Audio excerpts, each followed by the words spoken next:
So, what do we get when we have a stack of paper plates with little discs of clay on them and different numbers written on them? Stay tuned and find out.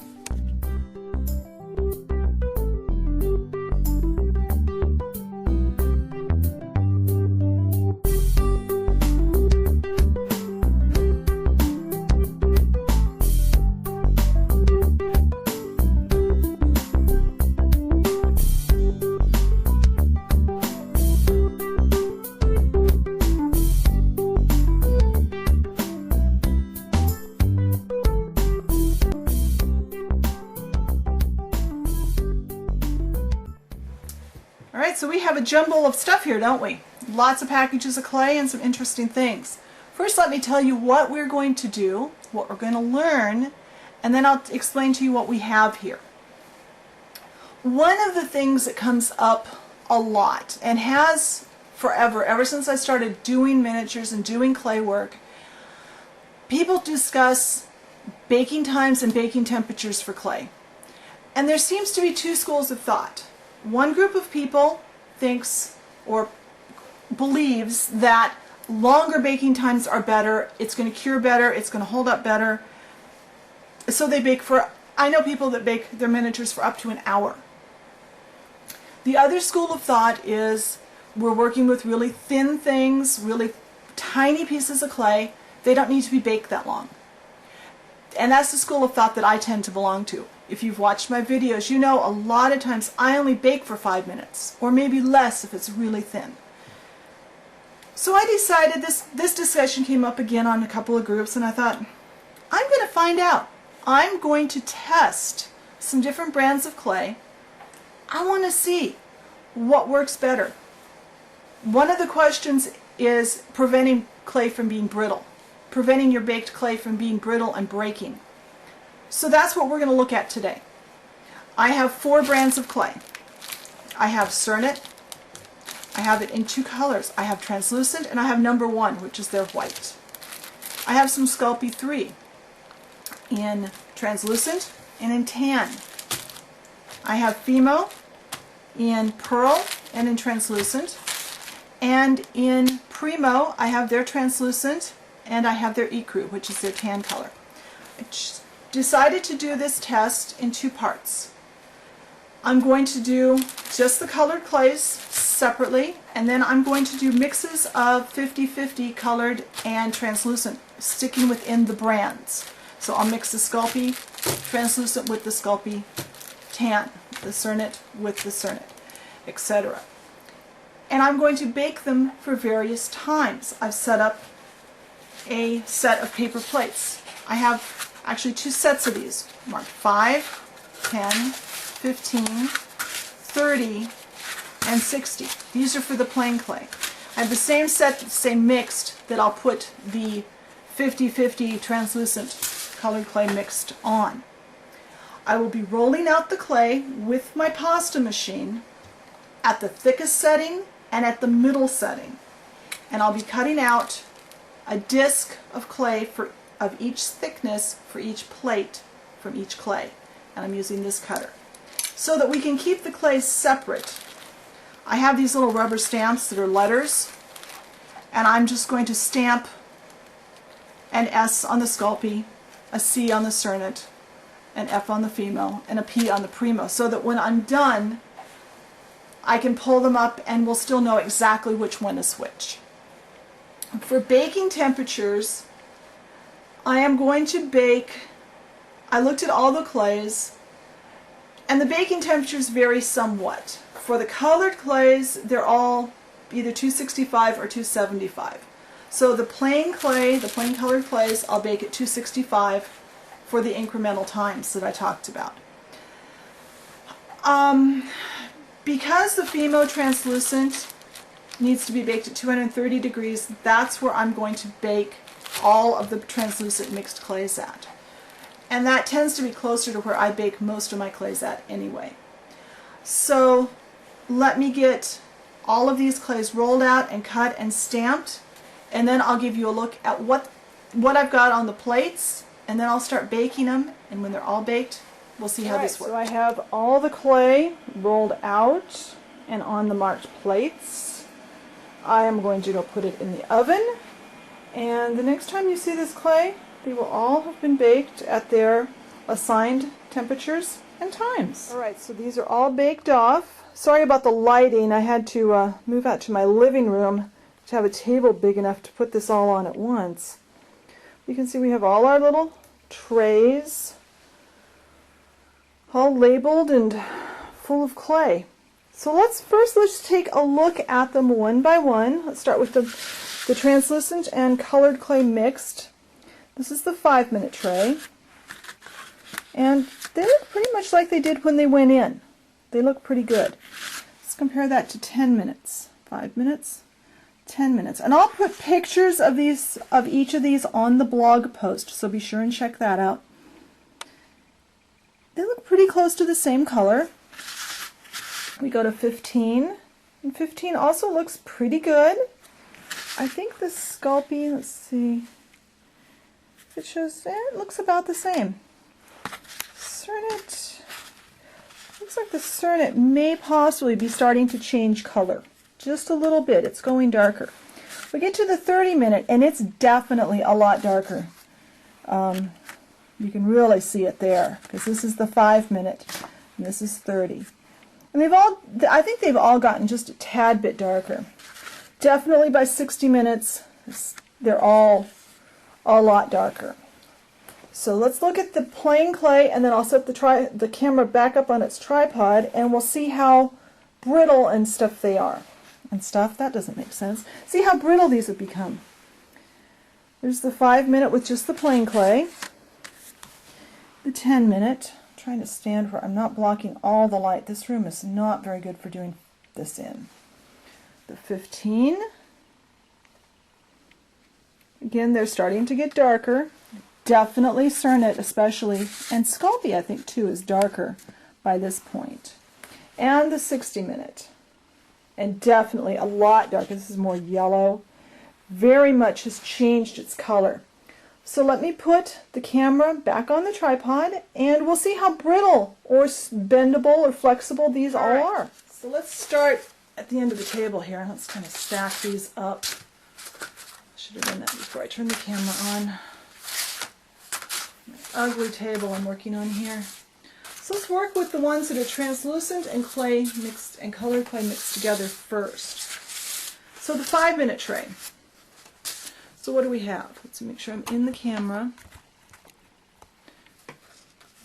This is Fimo. I can tell because it's got the F on it. It's definitely flexible. This is the thin one.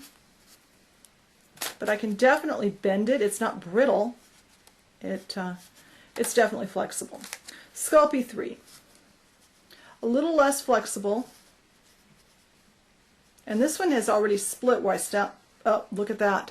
Sculpey split right down the middle. Of course, it started right on the where I'd stamped the letter. The thicker piece is pretty hard to bend. It's pretty stable. Primo. I can bend it. It's not breaking. And the thicker Primo. Hard to bend. Here's the Cernet, here's the thin Cernet. Again, it's very flexible. It would give quite a bit, and you could lay your stuff back out flat. Alright, so that's 5 minutes. So the Sculpey 3 broke at 5 minutes of baking. Let's see what 10 minutes did. Trying to make sure I am in the camera here. Start with Fimo again. Fimo stays flexible at this point too on the thin one. You can feel it's a little soft, but it's not fragile, it's not breaking. It's got some flexibility. Primo. Again, it's got some flexibility to it at 10 minutes of baking. And this is pretty, I mean, it'll bend, but again, it's not breaking. The Sculpey 3. A little bit of bending, and again, it snaps. It's a clean break, and that's with just 10 minutes of baking. So we'll see what it does on a longer baking time. The Cernet. Flexible. So they're not set up all the way, but they're, except for Sculpey, they're holding up pretty well. Let's try 15 minutes. Okay, Cernet's the first one I picked up. Bends. They're a little bit still bendy, and these have cooled for a couple of hours, so they're still soft at 15 minutes of baking. Primo.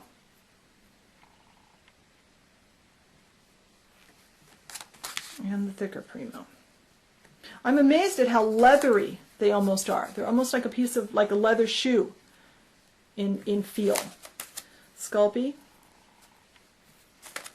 And let's try the thinner Sculpey. This time it just cracks. Well, no, bend it twice and it's going to break. So it broke after another bend. Let's compare color. At this point, it looks like our colors are still staying fairly true. Okay, so 15 minutes our color is still doing well.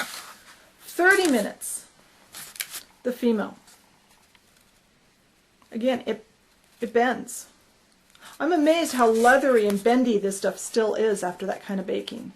Of course, these only baked at 230 degrees. Primo. Quite flexible. This one has a slight crack in it when I put it on, but it's not breaking on it. The Cernet.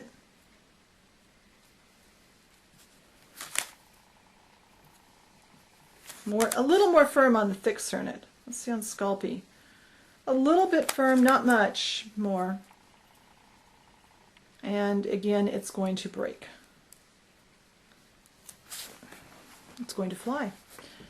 And it is starting to break where I stamped the S. Let's compare our colors again. This is Fimo. Fimo color, it's a little more yellow. If you can, I'm not sure if the camera's picking that up, but definitely the Fimo that was baked longer is more yellow. And the Cernet definitely is more yellow too. Hopefully the camera's picking that up. I can't really tell.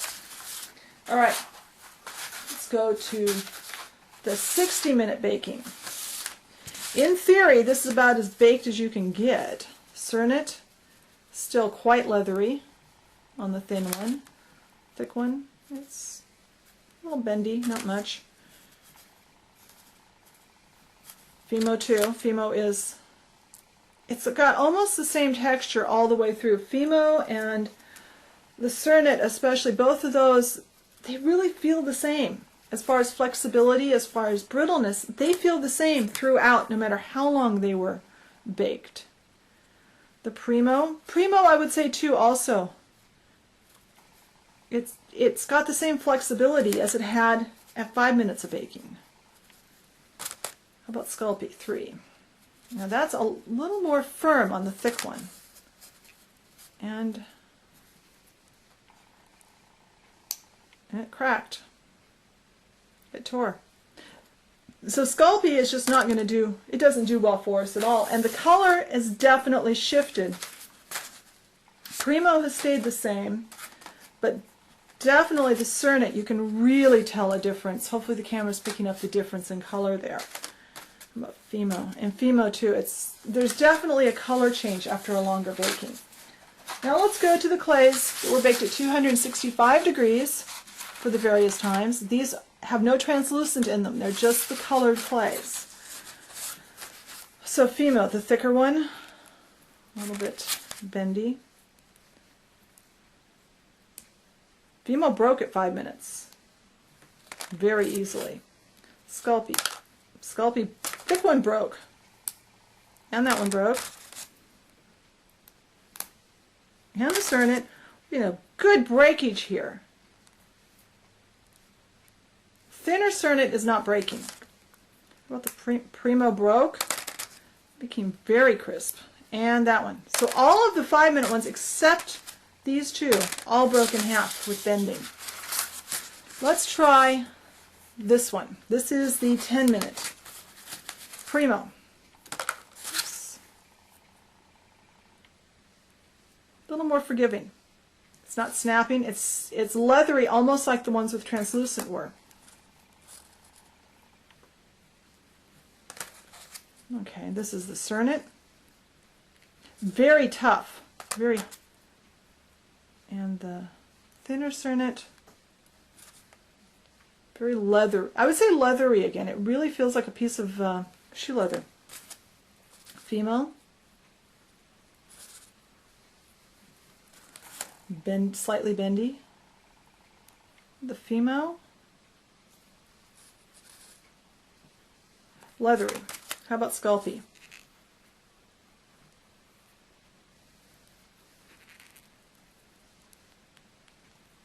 Doesn't really want to bend, but it doesn't break. How about the thin one?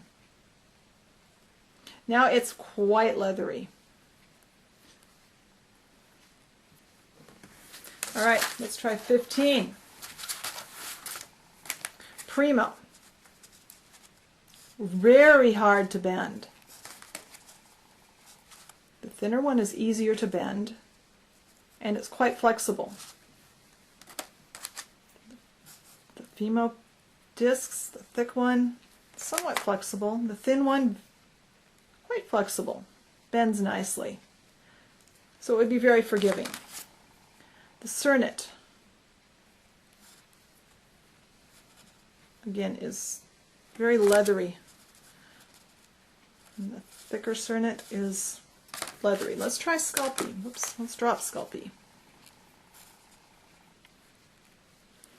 That's very hard to bend. Let's try the thin one. Quite forgiving. So I'm thinking with Sculpey, I'm thinking with a lot of these, let's see what the color change is. Let's see, but they're starting to shift in color. Some of these are shifting in color, definitely. So I'm thinking the 10-minute is our optimal baking time for most of our clays because they weren't brittle and yet they were holding their color. Try the 30-minute. Definite color change on 30-minute. That one is showing a lot of, you see the, I'm going to show if the camera's picking up a real white line where I bent the Cernet. Pretty hard to bend the heavier ones. Primo bends. It's much darker than it was. Okay.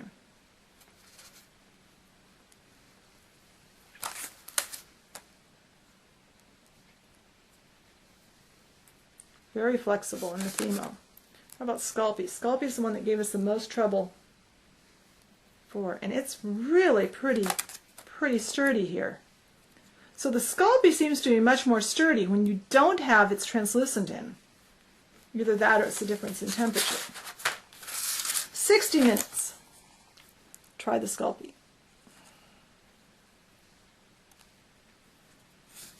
Now it's going to break. Okay, so at 60 minutes, it's definitely going to break.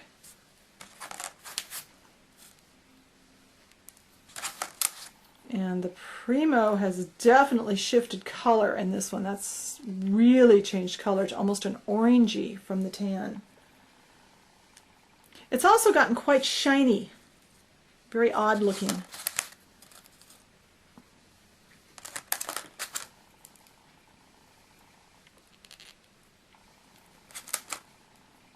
That was the Cernet. This is the other Cernet. And again, the Cernet is really showing a white line where I'm bending it. And the Fimo, let's see what Fimo does.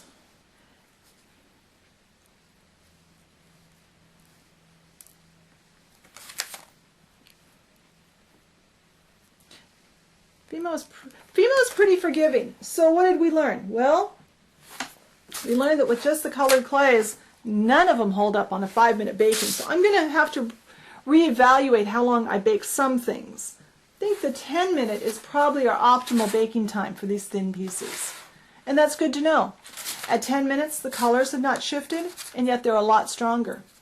We also, I think, found that for the most part, mixing translucent clay in not only makes our clay look lighter in weight visually, but it makes it stronger. It's almost more elastic. So I hope that you learned some things. Be sure and check out the blog post where I go into more detail, and I'll post the pictures of the individual trays of clay before I started bending them and breaking them. And tune in next week for something different. I'll talk to you later. Bye.